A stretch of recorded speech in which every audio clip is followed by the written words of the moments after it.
Good morning and welcome back to our daily devotional. We're going through a view from the zoo by Gary Richmond, and hopefully you're really enjoying it. And today is called Pharmakia, and here's the picture that goes with it. And let's get started. I don't remember his name, but I will never forget his face. If I live to be 100, even 500, I will not forget. And that is all I have ever seen of this young man, his face. Actually, just a picture of his face.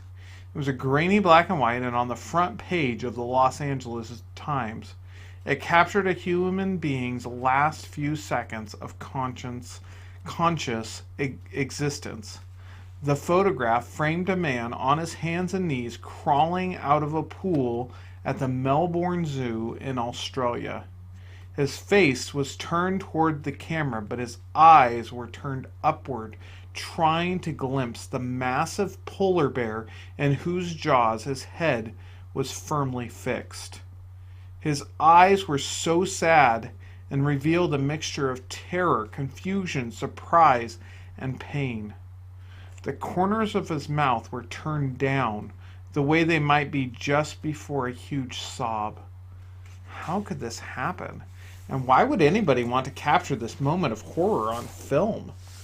It made an extra large impression on me because at the time the picture was taken, I was taking care of our zoo's polar bear, Ivan.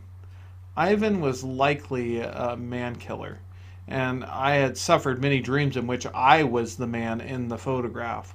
Polar bears are one of the few animals that will hunt man as prey on a normal basis. They may be the animal most feared by zoo personnel in general.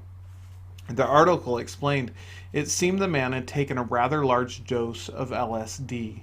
His friend explained that he had hoped that if it would help him experience the animals at the zoo at a different level of consciousness. While gazing at the polar bears, he perceived that they wanted to be his friend. Before anyone could stop him, he dove into their pool and swam to greet them. The polar bears greeted him as any predator would greet its prey. The male polar bear was probably slightly confused. Making a kill was not usually this easy, and the prey had never offered itself to be killed.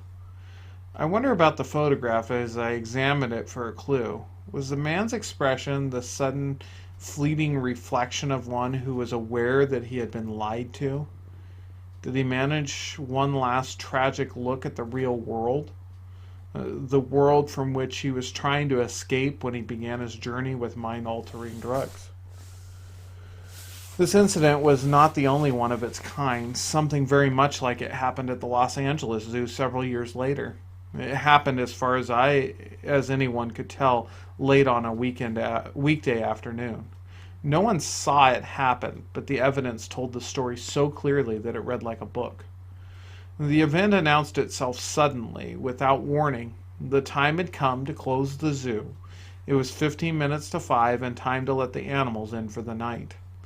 All over the zoo, animals were anxiously waiting the opportunity to receive the best portion of their food and sleep in their comfortable night quarters. Dave, the keeper who cared for the lions, had performed this ritual 1,000 times before. The lions' night cages were clean and dry, and several pounds of Zuprim feline diet were awaiting them. Dave gave a pull on the lever that lifted the guillotine door. It changed its position, but no lions ran into the night cage. He looked into the opening created by the raised door, and his heart stopped beating. There in the dim light was the female lioness. Her muzzle was bloody, and she was snarling over her prey, a man, or what was left of a man. Dave gasped and ran for a phone. When the investigation was concluded, the man's story was pieced together. This man had chosen phenacetylene hydrochloride to find another less painful plane of existence.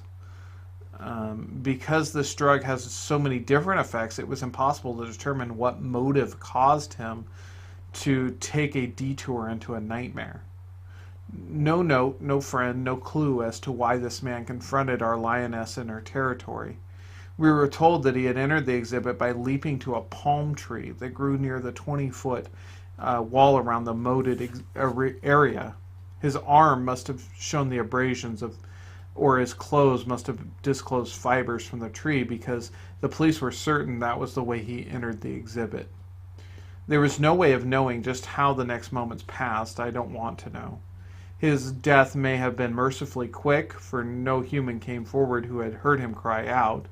He must have been sadly alone, with no one present who cared.